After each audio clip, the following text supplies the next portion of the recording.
नमस्कार दोस्तों, स्वागत है आपका हमारे YouTube चैनल संस्कार शुक्ला पे। आज मैं आप लोगों को बताने वाला हूं HCF और LCM के बारे में। HCF यानी कि हिंदी में महत्तम समापवर्तक और LCM यानी कि लघुत्तम समापवर्तक। मतलब जैसे आज बात करेंगे किसके LCM और HCF के बारे में, तो स्टार्टिंग से उसको समझेंगे। ठीक है, तो देखो सबसे पहले बात करते हैं कि जो मल्टीपल होते हैं, मल्टीपल यानी कि गुणनखंड क्या होते हैं। गुणनखंड किसको कहते हैं? ठीक है, तो अब देखो गुणनखंड उसको कहते हैं जो किसी चीज के मल्टीपल हो। जैसे आपसे कहा गया 15 को हम क्या लिख सकते हैं, 15 को क्या लिख सकते हैं, तो आपने कहा कि 15 को हम सर 5 × 3 या लिख सकते हैं। ठीक है, आपने कहा 15 को 5 × 3 लिखा जा सकता है। तो इस फिनोमिना में जो हुआ क्या, 5 और 3 जो हुए, 5 और 3 ये गुणनखंड हुए। गुणनखंड हुए, किसके गुणनखंड हुए? 15 के गुणनखंड हुए। ठीक है, मतलब जो मल्टीपल होते हैं या गुणनखंड होते हैं उनको जो टूटे हुए हिस्सों में लिखे जाएं, ठीक है, उनको कहते हैं गुणनखंड। जैसे अब आपको कहा गया कि 27 का गुणनखंड बताओ, तो आपको 27 का गुणनखंड आप कैसे लिखा लेंगे? सबसे छोटे से, मतलब इसको क्या लिखा जा सकता है, तो इसको लिखा जा सकता है 3 × 3 × 3। ये लिख सकते हैं 27 को कि नहीं? जरूर लिख सकते हैं। 3 त्रिक को 9 त्रिक 27, 3 3 या 9 3 या 27। ठीक है, अब जो ये 27 है ये क्या है? एक नंबर है और इसके गुणनखंड क्या होंगे? इसके गुणनखंड होगा 3। 3 जो है 3 × 3 × 3 ये गुणनखंड है। तो इसको जब एक ही है तो हम इसमें ये कह सकते हैं कि 3 जो है वो 27 का गुणनखंड है। मतलब 3 को हम 27 से काट सकते हैं, तो 3 27 का गुणनखंड हो गया। अब आपको समझ में आया होगा कि मेन गुणनखंड क्या है। मेन गुणनखंड ये है कि जिस चीज़ से हम जिसको काट सके। जैसे अब दिया गया 27, ठीक है, तो 27 को 9 से काट सकते हैं, तो 9 भी 27 का गुणनखंड कहलाएगा। 9 से काट सकते हैं, 9 त्रिक 27, तो 9 भी जो होगा वो 27 का गुणनखंड कहलाएगा, जरूर कहलाएगा। और 3 से भी काट सकते हैं, तो 3 भी कहलाएगा 27 का गुणनखंड। ठीक है, अब आपको समझ में आ गया होगा कि गुणनखंड किसे कहते हैं। अब बात कर लेते हैं कि गुणज क्या होते हैं। गुणज क्या होते हैं? गुणज वो होते हैं, जैसे ये होता है गुणज, मतलब कि जैसे इसमें 27 से आपने काटा 9 से, तो 9 को काटा तो 9 जो हुआ वो 27 का गुणनखंड हुआ, बट 27 जो हुआ वो 9 का गुणज हुआ। ठीक है, 9 जो हुआ वो 27 का गुणनखंड हुआ, क्योंकि खंड के में हमने खंड में नंबर चुन लिया। ठीक है, और जो 9 का गुणज क्या होगा, तो 9 का गुणज हो जाएगा 27।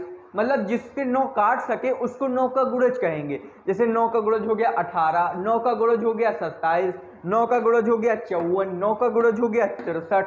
ये सब हो जाते हैं 9 के गुणज, मतलब जो 9 काट सके उनको गुणज कहते हैं। ठीक है, अब बात कर लेते हैं किसकी, तो अब बात करेंगे हम लोग अपने मेन टॉपिक की, जिसपे हमको आज स्टडी करनी है। ठीक है, आज का मेन टॉपिक हम लोग क्या है? LCM एंड HCF के बारे में हम लोग बात करेंगे। ठीक है, HCM एंड LCF के बारे में, तो हेडिंग डाल लेते हैं LCM एंड HCF।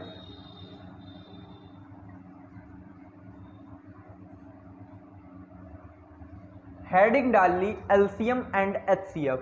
अब LCM एंड HCF में सबसे बड़ी बात क्या उठ के आती है कि LCM का फुल फॉर्म और HCF का फुल फॉर्म, इसका फुल फॉर्म क्या होगा। ठीक है, अब देखते हैं इसका फुल फॉर्म। तो LCM में L का मतलब हो जाता है लोएस्ट, C का मतलब हो जाता है कॉमन, एंड m का मतलब हो जाता है मल्टीपल।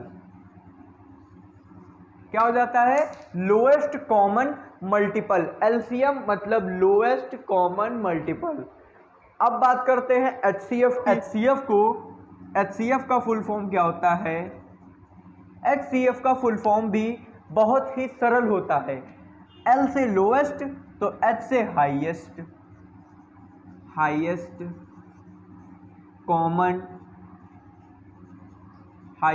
कॉमन एंड F से फैक्टर। ठीक है, अब इसमें कॉमन क्या है? इन दोनों में कॉमन क्या है? कॉमन है, कॉमन ही कॉमन है, मतलब कि इसमें भी कॉमन आ रहा है और इसमें भी कॉमन आ रहा है। तो इन दोनों जो ये एलसीएम और एचसीएफ हैं, इन दोनों में कॉमन क्या है? तो वो कॉमन वर्ड ही कॉमन है। अब आपको समझ में आया होगा कि कॉमन का मतलब क्या होता है। कॉमन का मतलब होता है जो, जैसे आपने 15 का क्या करा, 15 के गुणनखंड करे तो 3 और 5 आया, और 25 के करे तो 5 और 5 आया।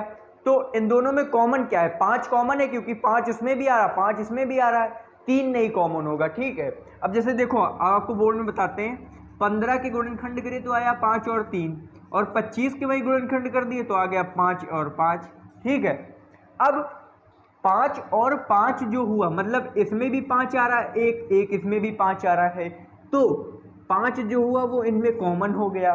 ठीक है, और 3 इसमें आ रहा है, बट अब ये 5 तो चला गया, अब एक 5 बचा और यहाँ 3 बचा, तो ना 3 कॉमन है ना 5 कॉमन है, कुछ कॉमन नहीं है, तो हम लोग इसको छोड़ देते हैं। ये जो हो गया इसी को कहते हैं हाईएस्ट कॉमन फैक्टर, मतलब जो कॉमन हो गया दोनों में। जैसे आपसे एग्जामिनर क्वेश्चन करे कि 15 और 25 का मासा बताइए, मतलब 15 और 25 का HCF बताइए, तो आपको सबसे पहले गुणनखंड करने पड़ेंगे। गुणनखंड करने के बाद उनमें से जो कॉमन होगा वो आपको देखना पड़ेगा। ठीक है, समझ में आई बात कि नहीं? जरूर आई होगी। अब बात करते हैं कि एलसीएम और HCF को हिंदी में क्या कहते हैं। तो एलसीएम को हिंदी में कहते हैं लघुत्तम समापवर्तक, मतलब जो लघु हो, मतलब छोटा, उसको कहते हैं लघुत्तम समापवर्तक। अब बात करते हैं HCF की, तो HCF को कहते हैं महत्तम समापवर्तक। महत्तम मतलब बहुत ऊपर, महत्व जिसको दिया जाए उसको कहते हैं महत्तम समापवर्तक। ठीक है, महत्तम समापवर्तक, लघुत्तम समापवर्तक। सबको याद हो गया, एलसीएम को लघुत्तम समापवर्तक, HCF को महत्तम समापवर्तक। अब बात कर लेते हैं कि एलसीएम और HCF है क्या चीज़। सबसे मेन चीज़ कि एलसीएम और HCF है क्या चीज़। तो एलसीएम कैसे निकाला जाता है और HCF कैसे निकाला जाता है, इसकी बात करेंगे। तो एलसीएम कैसे निकालेंगे, जैसे आपसे कहा गया, पहला क्वेश्चन आपको दिया गया कि 15, 25, 35। ठीक है, 15, 25 और 35। ठीक है, अब आपको इसका एलसीएम निकालना है और इसका HCF दोनों निकालना है। एलसीएम एंड HCF आपको दोनों निकालना है। ठीक है, तो आपको करना क्या है? आपको कुछ नहीं करना है, जैसा मैं बताऊंगा बस वही करना है। ठीक है, एलसीएम में सबको साथ ले लिया जाता है और HCF में सबको अलग अलग लिया जाता है। ठीक है, जैसे हमने अब साथ लेने का मतलब, एलसीएम और HCF को निकालने के लिए एक टेबल बनाई जाती है। वो टेबल बनती है ऐसे। आपको कहीं भी एलसीएम और HCF निकालना है, आपको ये टेबल जरूर बनानी पड़ेगी। अब तीनों को साथ में एलसीएम कैसे निकलेगा, सबसे पहले निकालना है एलसीएम। एलसीएम कैसे निकलता है, तीनों को साथ में उठा लो, मतलब 15 भी ले लिया, फिर कॉमा लगा के 25 भी ले लिया, कॉमा लगा के 35 भी ले लिया। अब एलसीएम होता क्या है? एलसीएम वो होता है कि एक ऐसा नंबर आपको बताना है जो इन तीनों से कट जाए। ठीक है, एक ऐसा नंबर आपको बताना है कि जो इन तीनों से कट जाए, उसी को कहते हैं एलसीएम, और वो छोटे से छोटा हो। ठीक है, छोटे से छोटा ऐसा नंबर बताना है जो इन तीनों से कट जाए। ठीक है, मतलब इन तीनों से डिवाइड हो सके, आपको ऐसा एक नंबर बताना है। तो अब देखो, ये सबसे पहले किस नंबर से जाएंगे, तो सबसे छोटे से हम लोग शुरुआत करते हैं। ठीक है, अब देखो सबसे पहले 3 से चला जाएगा 15, 3 पचे 15, 3 5 जा 15, ठीक है। अब ये 25 तो जाएगा नहीं 3 से, तो हम 25 को ऐसे ही लिख लेंगे और 35 को भी ऐसे ही लिख लेंगे, क्योंकि 35 भी हमारा नहीं जाएगा। अब बात करते हैं कि आगे किससे जाएगा, तो अब सारे 5 से जाने वाले हैं, 4 से जाएंगे नहीं, अब सीधे सबको 5 से आप दीजिए। तो इसको 5 से दिया आपने, क्या आया, 5 एकनम 5, पचम 25 और 5 सते 35, ठीक है। 5 1 जा 5, ये 1 बार गया, फिर 5 5 जा 25, 5 7 जा 35, ठीक है। अब बात करते हैं किसकी, अब उसके बाद किससे जाएगा। अब जब आपको 1 आ जाए तो 1 को फिर कंटिन्यू करते रहना है, लेकिन 1 को कटेगा नहीं। ये नहीं कि आप 1 से 1 काटने लगे तो 1 से 1 कटता ही चला जाएगा, आपको अलग वाले काटने। अब 5 और 7 बचे, अब 5 से फिर एक बार आपने दिया तो 1 ऐसे ही लिख दिया, 5 एकनम 5 और 7, ठीक है। अब 7 से दिया तो 7 फिर 1 फिर 1 और फिर 1 आ गया, 7 एकनम 7। आपको लास्ट में 1 1 1 लाना है, भले आप कुछ भी करके लाएं, आपको लास्ट में 1 1 1 लाना है, भले आप कुछ भी करके लाएं, ठीक है। अब एलसीएम कैसे निकलेगा, आप 1 1 1 ले आए। अब एलसीएम निकलता है, ये जो संख्याएं आई हैं इनको मल्टीप्लाई करके आपस में मल्टीप्लाई कर दिया जाएगा, ठीक है। कैसे, जैसे 3 × 5 × 5 × 7, यही तो संख्या आई है, 3 × 5 × 5 × 7। अब इसको करा तो 5 3 15, 15 पचे 75 और 75 × 7 करा, 7 पचे 35 का 5 हासिल आया 3, 7 सते 49, 50 51 52। 525 एक ऐसा नंबर है, या 525 इसका एलसीएम है। एलसीएम मतलब एक ऐसा नंबर जो इन तीनों से कट जाए, और ये कट रहा होगा, आप काट के देख लीजिए। अब बात कर लेते हैं कि एचसीएफ कैसे निकलेगा। एचसीएफ कैसे निकलेगा, सबको अलग अलग ऐसे ही पेयर बनेंगे, सबके मल्टीपल ऐसे ही ऐसे आपको निकालने हैं। जैसे 15 को पता है 5 और 3 होता है, तो आप ऐसे ही लिख लीजिए कि 15 का क्या होता है, 5 और 3 होता है। अब 25 का आपको भी पता होगा, 5 और 5 कर दिया जाए तो 25 आ जाता है। अब 35 का क्या होगा, ये भी आपको पता होगा कि 5 × 7 कर दे तो 35 आ जाता है, ठीक है। अब आपको देखना है कि इन तीनों में कॉमन यार क्या है, ठीक है। तो देखो सबसे पहली टेबल में 5 है तो हमने 5 को लिख लिया, दूसरी में 5 है 5 हो गया, तीसरी में 5 है 5 हो गया। अब जब तीनों में कोई एक नंबर कॉमन मिला तो उसको हम एक बार मानेंगे, मतलब ये 1 5 हो गया मेरा, ठीक है। अब जैसे यहाँ पे 3 है, यहाँ पे 3 नहीं है, यहाँ पे भी 3 नहीं है, यहाँ पे 5 है, यहाँ 5 नहीं, यहाँ 5 नहीं, यहाँ 7 है, यहाँ 7 नहीं, यहाँ 7 नहीं, ठीक है। तो आपको वो वाले छोड़ देने हैं। और ये एक ऐसा, ये आपका क्या आया, ये जो 5 आया है आपका, ये क्या आया, ये आया आपका एचसीएफ। एचसीएफ मतलब ये जो होगा ये इन तीनों को काट देगा, ठीक है। इसमें जो तीनों से कट जाए ऐसा नंबर लाना होता है, और इनमें फैक्टर आपको लाना पड़ता है, इसमें मल्टीपल आपको लाना पड़ता है और इसमें फैक्टर, यही होता है, मतलब हाईएस्ट कॉमन फैक्टर और लोएस्ट कॉमन मल्टीपल, इसी को कहते हैं। इसमें आपको ऐसा लाना है कि ये जो तीनों को काट दे। इसमें 15 5 23 15 55 25 5 7 35 तीनों को काटा, और वैसे ही ये भी ये तीनों से कट जाएगा, ये तीनों को काट देगा, ये तीनों से कट जाएगा, ठीक है। अब बात कर लेते हैं कि एलसीएम और एचसीएफ के जो फॉर्मूला होते हैं वो क्या होते हैं, ठीक है। तो देखो एलसीएम और एचसीएफ के फॉर्मूला क्या होते हैं। एलसीएम एंड एचसीएफ के जो फॉर्मूला होते हैं, सब कुछ बताएंगे, सब कुछ एक एक चीज बताई जाएगी, बस आपको प्रैक्टिस करनी पड़ेगी, ठीक है, तभी आपको क्वेश्चन आएंगे, ऐसे नहीं आएंगे। तो एलसीएम और एचसीएफ के फॉर्मूला होते हैं, अगर एलसीएम जैसे एलसीएम इंटू एचसीएफ, क्या करें, जैसे एलसीएम इंटू एचसीएफ कर दें तो वो जो नंबर होंगे उनके मल्टीप्लाई के बराबर होगा, मतलब ए एंड बी का मल्टीप्लाई कर दें तो ए बी का एलसीएम और ए बी का एचसीएफ का अगर मल्टीप्लाई कर दें तो उन दोनों के प्रोडक्ट ऑफ नंबर्स के बराबर होगा। इसको लिख लो product of their number.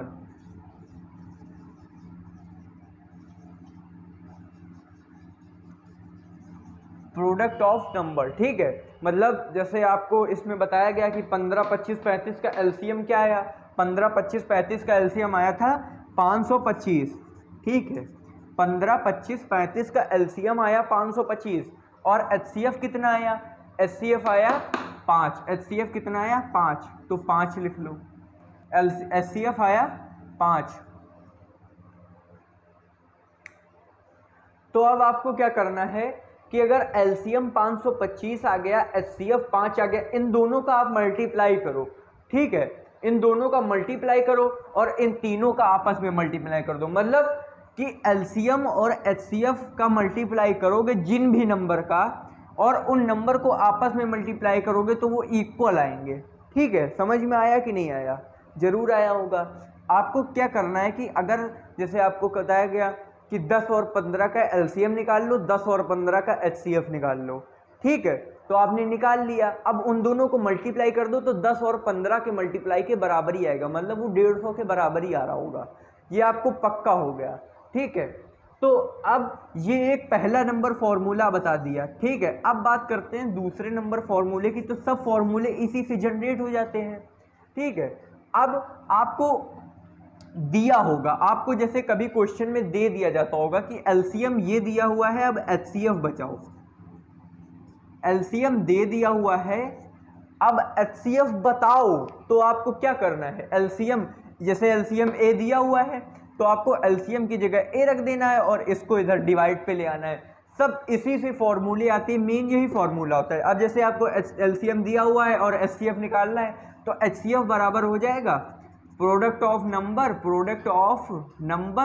Upon HCF, product of number upon LCM. जो एलसीएम आपको दिया हुआ है वो डिवाइड कर दो, ठीक है। बस यही आपको बताना है। एलसीएम में भी एलसीएम अगर दिया हुआ तो एचसीएफ से डिवाइड कर दो, अगर एचसीएफ दिया हुआ है तो एलसीएम से डिवाइड कर दो। मतलब आपको अपोजिट में डिवाइड मारना है, जैसे एलसीएम दिया हुआ तो एचसीएफ से और एचसीएफ दिया हुआ है तो एलसीएम से, ठीक है। सब सिंपल है, बहुत सिंपल सी चीजें हैं। अब ये हो गए, यही फॉर्मूले हैं और यही आपको बताने हैं, ठीक है। अब इन पर बेस्ड क्वेश्चन आप लोग लगाइए और अगर आपको वीडियो अच्छा लगा हो तो वीडियो को लाइक करिए, शेयर करिए, सब्सक्राइब करिए। और आगे की बात कल इसके आगे के बताएंगे। मतलब कि जैसे आपको कभी कभी दे दिया जाता होगा प्राइम नंबर दे दिए जाते, अब उनको हमको कैसे करना है। प्राइम नंबर मतलब जैसे आपको कह दिया गया 611/1097 का सरलतम, मतलब इनका सिंपल फॉर्म बताओ। तो इनका सिंपल फॉर्म अब आप काटते रहेंगे, कभी नहीं कटेंगे इतनी जल्दी, ठीक है। अब आपको पूरा काटना पड़ेगा, 1 से लेकर 100 तक तो भले आप काट ले जाएं। वैसे अब इनको करने वाले ये जैसे होते हैं, उनको करने के लिए कल अगली क्लास होगी। और thank you for watching this video. Please like, share and subscribe this video.